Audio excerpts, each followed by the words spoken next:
आज सकाळची सुरुवात चहाने झाली कारण आज टिफिन्सला सुट्टी होती आणि आज चतुर्थी असल्यामुळे आजच्या मेनूमध्ये साबुदाणा खिचडी आणि दही होतं। आजपासून आम्ही एक्सपायरी चेक करायला घेतली आहे। रोज 2-2 शेल्फ करू असं ठरवलं आहे। तसं ती आम्ही दर 3-4 महिन्यांनी करतो। काउंटर, एक्सपायरी, स्टॉक टॅली सर्व सायमल्टेनियसली चालू होतं। बरेच जण व्हिटॅमिन ईचे सप्लिमेंट घेतात। मानलं की व्हिटॅमिन ईचे खूप फायदे आहेत, पण गरज नसताना ही चांगली गोष्ट पण नुकसानकारक ठरू शकते। म्हणून कोणतीही सप्लिमेंट घेताना डॉक्टरच्या सल्ल्याने घ्यावी। आई घरी नाहीये म्हणून रोज रात्री गौरी शॉपवर असते। ह्या दोघांची मस्ती चालू होती तोपर्यंत मी हिशोब करायला घेतला।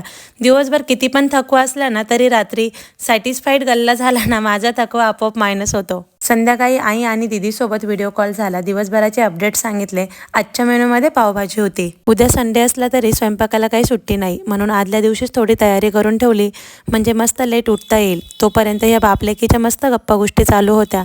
असा छान संपला माझा आजचा दिवस। भेटूयात नेक्स्ट व्लॉगमध्ये। तोपर्यंत बाय अँड